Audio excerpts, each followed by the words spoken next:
韩国的4.5代 KF-21猎鹰战斗机来了，其出口前景会超越歼10C 吗？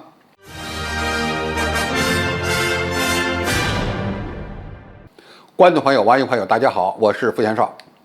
据亚洲军事评论援引韩国国防部官方报纸的消息，KF-21猎鹰4.5代战斗机正在为首飞做准备。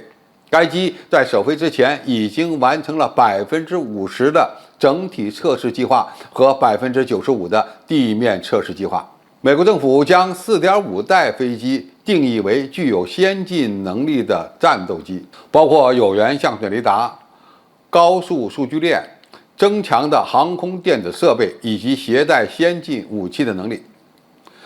韩国的 KF-21不算是真正的隐身战斗机，比较的对象包括歼10C 和苏35、F-15K 等机型。韩联社的报告说，印度尼西亚已经承诺承担该项目76亿美元成本的20%，而美国不愿意与韩国分享关键的军事技术，因为首尔越来越积极地向美国传统的出口市场进军。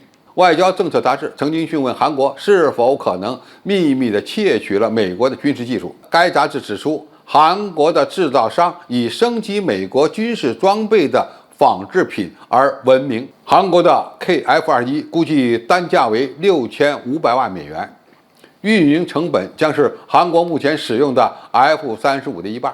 韩国航空航天工业公司目前建造了6架 KF-21的原型机，其生产目标是从2026年开始低速生产，到2028年全速生产。韩国计划到2028年的时候能够部署40架 KF-21，到2032年部署120架。如果完成，韩国将成为世界上第8个用自己的技术开发先进超音速战斗机的国家。据韩国时报报道，有719家韩国企业参与了该项目。韩国制造的3万个零部件的总数大约占全机总数的65%，并且计划在后续的生产中继续的提高这一比例。其中一些关键部件也是韩国制造的，包括有源相对雷达、红外搜索和跟踪吊舱、电子战套件和光电瞄准吊舱等等。韩国的公司称，KF-21使用2台美国制造的通用电气公司生产的 F414发动机，它可以携带7.6吨的有效载荷。该机的最大航程能够达到2850公里，最高时速2马赫。那么问题是，这款韩国研制的 KF-21战斗机，其出口前景会比中国的歼10C 好吗？该机被定义为4代半战机，实际上按照中国的标准，它应该是3代半，而中国的歼10C也属于3代半。从理论上讲， KF-21战斗机的雷达反射截面应该相对要小一点，而歼10C用的是半隐身外形和其他的相关的涂料等等。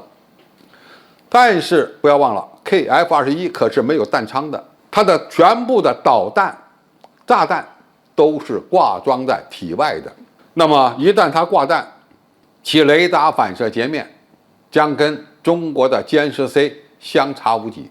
就个头而言， KF-21可能要比歼10C略大一点。歼10C装的是一台大推力的涡扇发动机，而 KF-21呢配装2台中等推力的 F414，总推力可能 KF-21要大一点，因此它的尺寸也相应的要大一些。那么至于单价，该机6500万美元的报价并不算太低，要比歼10C贵。而在机动性方面呢，可以说它跟歼10C有一定差距，歼10C应该有一定的优势。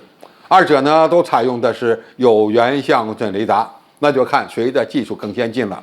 那么韩国的 KF-21虽然能够配装其国产的有源相对雷达，但是它采用的器件是砷化镓的，要比中国的技术落后1代到2代。而该机的作战半径应该说跟歼10C差不太多，最大飞行速度 KF-21号称能够达到2，我个人在这方面表示怀疑。